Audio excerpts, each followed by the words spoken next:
प्रभु यीशु मसीह के नाम से आप सभी को प्रेमी सलाम और वंदना करना चाहता हूँ। इस होप टीवी माध्यम से आपके सामने आने के लिए प्रभु दिए सुंदर अवसर के लिए मैं प्रभु का धन्यवाद करता हूँ। इस समय जो चिंता परमेश्वर ने मेरे मन के अंदर डाला, मैं आज इस माध्यम से आपके सामने लाना चाहता हूँ। इस प्रकार मेरा विषय है कि चिंता।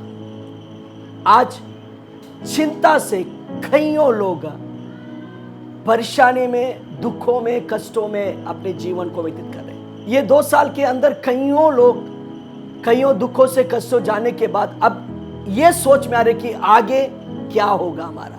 पहला पत्रस उसका 5वां अध्याय उसका 7 वचन इस प्रकार कहता है, अपनी सारी चिंता उसी पर डाल दो क्योंकि उसको तुम्हारा ध्यान है। आपका ध्यान करने वाला, आपका ख्याल करने वाला एक परमेश्वर है, वो प्रभु यीशु मसीह। मेरे प्यारो, इस वचन इस प्रकार कहता है, अपनी सारी चिंता उसी पर डाल दो क्योंकि उसको तुम्हारा ध्यान है। आज दिनचर्या में प्रत्येक दिन में आप सोचते हो कि कल मेरा क्या होगा। आप इस प्रकार चिंता कर रहे हो, मेरे बच्चे का भविष्य क्या होगा। आप इस प्रकार सोच रहे हो कि आगे में मेरा जीवन किस प्रकार चलेगा। इस सोच से, इस चिंता के मारे यदि आप आज बैठे हो तो आज इस वचन के जरिए परमेश्वर आपसे कहता है, अपनी सारी चिंता उसी पर डालो क्योंकि उसको आपका ध्यान है। मेरे घर मत्ती सुसमाचार में हम देखते हैं, देखो पक्षियों को ना तो वो बोते हैं ना तो वो काटते हैं, परंतु परमेश्वर उनको देता है। देखिए सोसन के फूलों को, सवेरे जब उगते हैं हरियाली के साथ और शाम को सूख जाते हैं। परमेश्वर कहता है, इन पक्षियों को परमेश्वर खिलाता पिलाता है, तो क्यों ना परमेश्वर, वो शक्तिशाली परमेश्वर जो आपको भी खिलाने के लिए सामर्थ्य है। सुलेमान इस दुनिया में था। सुलेमान में अपने जीवन में बहुत सारे जीवन में उन्होंने खुशियों को महसूस किया, पर आखिरी में कहता है सब कुछ व्यर्थ है। मेरे प्यारों, मैं आपसे कहना चाहता हूं, उससे भी बढ़कर परमेश्वर इस वचन में कहता है, मनुष्य परमेश्वर की दृष्टि में श्रेष्ठ है।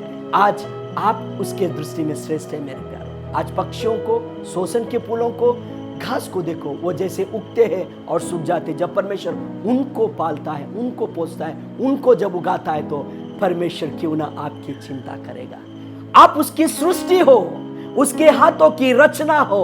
उसने, हम उत्पत्ति में देखते हैं परमेश्वर के वचनों में, उसने जब मनुष्य को बनाया, एक पुतला बनाकर उसके अंदर अपने श्वास को फूंका और मनुष्य जीवित प्राणी और चलने लगा। इसलिए मेरे प्यारो, परमेश्वर के सम्मुख आप श्रेष्ठ हो।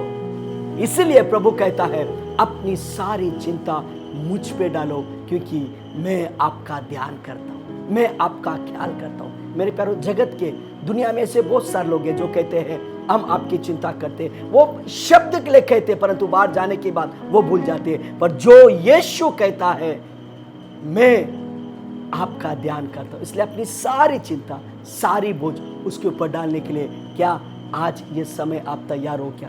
प्रभु के वचन इस प्रकार कहता है कि सारी चिंता उसी पर डाल दो, उसका ध्यान। फिलिपियों में लिखा है कि अपनी सारी चिंताएं उसी पर डाल दो। इसलिए मेरे प्यारो, आप यदि इस समय आप चिंताओं में बाकी विषयों को लेकर सोच रहे हो, प्रभु के वचन इस प्रकार कहता है, आप चिंता कर कर अपने उम्र को ना बढ़ा सकते हो ना घटा सकते हो। मेरे प्यारो, जब हम चिंता करके, वचनों में लिखा है कि ना हम बढ़ा सकते ना हम घटा सकते, तो मेरे प्यारो क्यों ना हम परमेश्वर पर अपनी चिंताओं को, अपना आश्रय को डालें।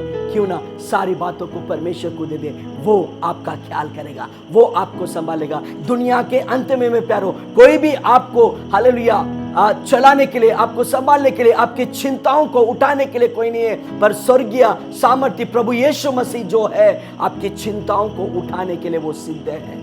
जब वो कहता है तो करने के लिए भी सामर्थ्य है। इसलिए अपनी सोच में, अपनी चिंताओं में ना होते हुए, इस दुनिया के संसार की सारी बातों से अगर आप बातों को लेकर सोच रहे हो क्या होगा, उस बातों में यीशु मसीह इस प्रकार कहता है, मैं आपका ख्याल करूंगा, मैं आपका ध्यान रखूंगा। मेरे प्यारो, एक बात मैं करके यहाँ पर समाप्त करना चाहता हूँ। पक्षियों को देखिए, प्रभु उनको खिलाता पिलाता है। सोसन के फूलों को देखिए, वो किस प्रकार बढ़ते हैं, उसी प्रकार आप परमेश्वर के सम्मुख सर्वश्रेष्ठ है, वो आपकी देखभाल और आपकी चिंता को वो निश्चय दूर करेगा। आज आप बच्चों को लेकर, परिवार को लेकर, बच्चों के भविष्य को लेकर और कोई काम को लेकर, बिजनेस, देखो आज के दिनों में कई लोग बिजनेस को लेकर चिंतित है। मेरे प्यारों, मैं आपसे कहना चाहता हूं, अपनी चिंता परमेश्वर के ऊपर डाल दो। परमेश्वर निश्चय आपके लिए एक मार्ग खोल देगा। परमेश्वर आपकी चिंताओं को दूर करते हुए अपनी अपनी अपनी समाधान को वो आपको देगा। प्रभु आप सबको अनुग्रह करे। इस वचन द्वारा प्रभु आप सबको आशीष करे। आमीन।